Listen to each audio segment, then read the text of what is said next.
Agora são 9h09. O Rádio Livre, ele está, desde o mês de agosto, fazendo um giro com os nossos candidatos à presidência da República nas eleições do ano passado.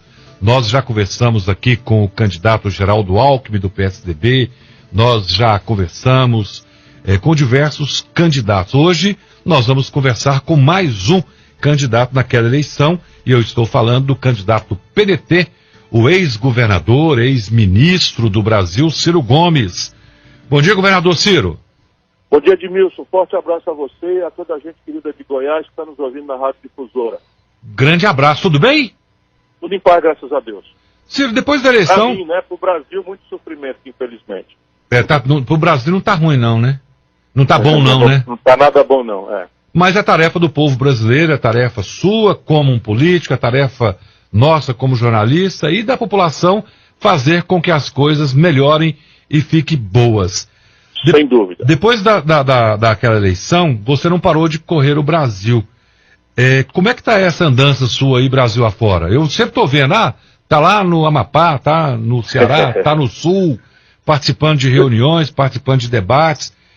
Por que isso? Numa democracia madura, Edmilson, aquele que tem a honra de ter a maioria dos votos, nesse caso foi o Bolsonaro, que teve o voto de 57 milhões de irmãos e irmãs nossas,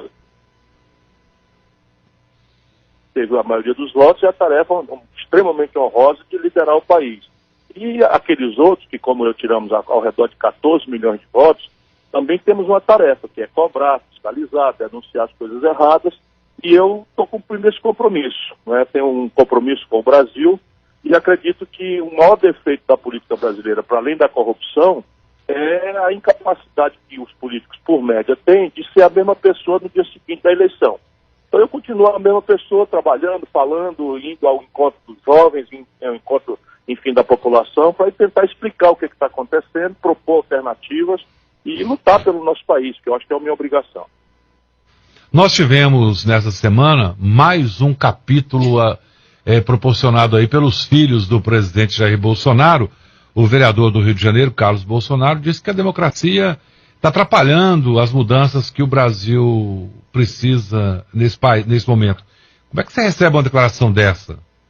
Olha, isso é desprezível. Eu considero esse rapaz um percevejo que infesta desses outros que infestam a vida brasileira.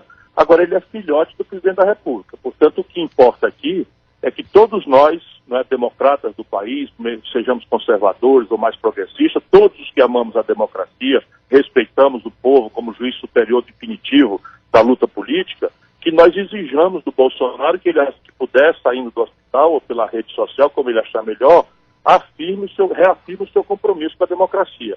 Porque se a corrupção generalizada do PT nos divide, se as coisas de costume nos dividem, a defesa da democracia une a esmagadora maioria do Brasil, que estamos dispostos a fazer o que for necessário para não voltar ao passado obscurantista de tortura, de dor, de sofrimento, de falta de liberdade dos trabalhadores se organizarem, de falta de liberdade dos cientistas pesquisarem, de falta de liberdade dos jornalistas cumprirem o seu dever democrático de informar bem a população. Você acha que o presidente Bolsonaro é um democrata, Ciro? Evidentemente que ele não tem a alma democrática. O Bolsonaro eu conheço bem, eu fui colega dele na Câmara. O Bolsonaro tem um espírito autoritário. Mas agora ele não é mais o Bolsonaro, ele é presidente do Brasil, ele é presidente de todos nós. E, portanto, ele jurou proteger e defender a Constituição. Então eu não estou preocupado com os valores do Bolsonaro, que eu já conheço que são valores podres e completamente descomprometidos com a sorte do Brasil. Seja do ponto de vista nacional, em que o slogan dele, Brasil acima de tudo, está se transformando na entrega das riquezas brasileiras ao estrangeiro, seja no comprometimento do desenvolvimento do país. Hoje há 2 milhões de brasileiros na informalidade, tem uma proteção, e 14 milhões de brasileiros em números redondos desempregados, 63 milhões de brasileiros com nome sujo no SPC, e tudo isso mostra que o desenvolvimento brasileiro está estagnado. E, por fim, a questão da pobreza, que está aumentando dramaticamente no Brasil, né, depois do descalabro do governo do PT, com o Bolsonaro as coisas estão se aprofundando. Então, por tudo isso, a gente tem um comprometimento crítico com o governo Bolsonaro. Mas ele jurou, como eu disse, defender e proteger a Constituição. E é cláusula pétrea, ou seja, nem sequer uma emenda da Constituição pode mudar a ideia de que o Brasil agora é uma democracia com as franquias democráticas todas assinadas na Constituição. Nós estamos conversando aqui na difusora Pai Eterno com o ex-governador do Ceará, também foi prefeito de Fortaleza, foi ministro do governo brasileiro, deputado federal, Ciro Gomes, e foi candidato à presidência da República. Mesmo com essa avaliação do presidente Bolsonaro, Ciro, eu já vi declaração sua dizendo que o impeachment não é a solução para o momento atual, correto? Correto. Veja, o impeachment é um remédio muito duro, muito traumático, que você usa para punir o cometimento de crime de responsabilidade doloso, ou seja, conscientemente praticado pelo presidente da República. Ele não é, por exemplo, um voto de desconfiança como existe no parlamentarismo. A gente pode acompanhar agora a Inglaterra. O primeiro-ministro assumiu lá, já teve 6 derrotas no parlamento, então ele já vai cair. Ou ele dissolve o parlamento e convoca eleições gerais, e essa é a lógica deles, ou o parlamento constitui a nova maioria e ele cai, porque não tem mandato fixo. Mas o Brasil adotou o presidencialismo, inclusive com voto do povo, em plebiscito. Portanto, o cidadão que é eleito por 4 anos. E ele só pode sair dali se ele cometer um crime de responsabilidade. E aí, ele está fazendo muita bobagem, um trágico como o da Dilma, mas ela não cometeu, como ele também não, nenhum crime de responsabilidade. Isso é definido na lei. Você acha que o nosso Congresso Nacional, que já tem sido tão duramente criticado pela população brasileira, está fazendo um bom trabalho para fazer com que o presidente Bolsonaro caia um pouquinho mais na realidade e até esconda um pouquinho esse lado dele, do pensamento meio ditatorial? Sim, Edmilson. A minha opinião sobre o Congresso Nacional é meio contraditória, mas eu vou me explicar. A maioria, por exemplo, 400 contra 130, em números redondos, só tem 503, mas eu estou arredondando aí, a maioria é hostil aos interesses do povo brasileiro. Se elegeu prometendo educação, saúde, segurança, decência, e chega lá, é privilégio, é reforma da Previdência contra os mais pobres, mantendo manutenção, enfim. Portanto, há uma crítica justa no meio do povo. Mas eu tenho procurado lembrar que o Congresso brasileiro tem cumprido um papel muito importante na contenção da vocação autoritária do Bolsonaro. Então, o Congresso brasileiro é a esse Congresso que nós estamos devendo, não é? Há vários gestos, são coisas práticas, não é coisa teórica. O Bolsonaro, com o segundo mês de governo, foi aos Estados Unidos e se comprometeu com o presidente dos Estados Unidos de envolver o Brasil numa escaramuça, numa guerra com a Venezuela, onde o Brasil só teria a perder. Não tem nada que fazer guerra com ninguém, muito menos com um vizinho nosso, porque não está nos prejudicando em nada, não nos ofender em coisa nenhuma, enfim. Mas por vassalagem ao Trump, o Bolsonaro prometeu. E quando voltou no Brasil, de um lado, no bastidor, os generais disseram a ele que isso não era possível, e o Congresso Nacional lembrou a ele que quem declara guerra é o Congresso. Ninguém viu, ninguém sabe, mas eu que sou obrigado a saber das coisas, estou mostrando aqui bem na prática como é importante uma instituição democrática, mesmo que a gente discorde da maioria, como eu discordo, na questão da proteção dos direitos do povo. Porque um governo ruim, daqui 3 anos a gente elege outro. Porque quem manda no fim é o povo. O que não pode mais é tirar o povo da jogada nunca mais no nosso país. Nas suas andanças, Ciro, nós temos notado também em você um grande crítico da política de privatização aqui no nosso Brasil. Por quê? Veja, privatizar é uma ferramenta que a gente deve usar conforme a conveniência do interesse do povo brasileiro. Então eu não tenho nada contra, por exemplo, a privatização lá atrás da telefonia celular ou da telefonia fixa. Qual é o defeito desse modelo de privatização? É que nós não conseguimos fazer um modelo em que a regulação e a concorrência garantisse uma tarifa decente. Então o povo brasileiro não sabe, mas eu que ando pelo mundo sei, e estou dizendo, que o defeito não é não privatizar, podia perfeitamente privatizar. Mas como privatizaram só pensando nos ricos, o que acontece? O brasileiro hoje paga a tarifa de telefone celular mais cara do mundo. Então, privatizar ok, mas há um erro na regulamentação disso. E não tem concorrência. Quem morrer, morre na Claro, morre na Vivo, a Oi quebrou, enfim, está todo mundo morrendo em 2 empresas e elas fazem um jantar em São Paulo e combinam as tarifas e tratam mal o povo, e ninguém ganha nada contra eles em todas as reclamações, etc. Então isso é uma coisa. Petróleo, no mundo não existe isso. O Brasil vai ser no ano 2030, do jeito que nós estamos correndo já, e o petróleo já está aí prospectado, em 2030 nós vamos ser o 4º maior produtor de petróleo do mundo. Isto é uma riqueza que hoje vale 20 trilhões, com T de tapioca, de reais. E esse é um dinheiro que dá para dizer que todo brasileiro pode educar seus filhos e viver como pequena classe média. Só para você ter clareza da importância disso, Edmilson. Pois bem, um país com essa característica, com essa riqueza, que foi descoberta com milhões, bilhões de reais de dinheiro público, na hora da onça beber água e a gente aproveitar para o nosso povo o benefício disso, essa gente está entregando para o estrangeiro. E o Brasil virou um país extraordinariamente criticado no mundo. Todo mundo considera que a gente tem um governo imbecil, porque nós estamos exportando petróleo barato e importando gasolina, óleo diesel, gasolina, querosene de avião, gás de cozinha do estrangeiro em dólar. E por isso que o cidadão, o caminhoneiro, está zangado, porque ele sai do Rio Grande do Sul para entregar uma carga na Bahia e não sabe qual é o preço do diesel que vai pagar.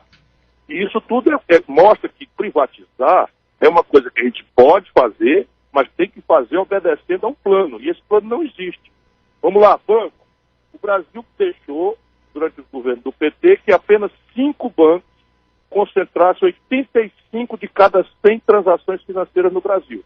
Aí o camarada que usa um cartão de crédito do Visa nos Estados Unidos paga 14%, 17% de juros ao ano. No Brasil, porque concentraram na mão de apenas 5 bancos, a gente paga 270% de juros. É coisa prática. Aí tem 63 milhões de brasileiros com nome no SPC, porque o crediário virou isso, tudo cai na mão dos bancos. Se você privatiza, desses 5 bancos, 2 são públicos.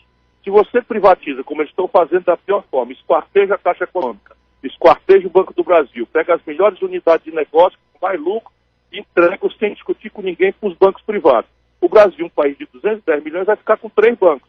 Aí, meu irmão, morreu. Não tem juro, não tem tarifa, não tem respeito ao consumidor, porque não tem concorrência. Só para você ter uma ideia, Edmilson, nos Estados Unidos, que é o capitalismo mais turbinado do mundo, tem 5 mil bancos concorrendo um com o outro. Resultado, o juro lá hoje é abaixo do zero. Você desconta duplicado nos Estados Unidos com 1,5% de juro ao ano e a inflação é 2%. Ou seja, você está trabalhando com juro menor do que a inflação. No Brasil, aí em Goiânia, um trabalhador, um comerciante, desconta duplicado a 42% de juro ao ano. Não é possível, porque nenhum negócio rende isso. Ciro, o Brasil tem jeito? Ah, mas tem 50 portas de saída. O Brasil é um dos raríssimos países do mundo, para não dizer o único país do mundo, de desenvolvimento retardatário que tem 50 portas de saída.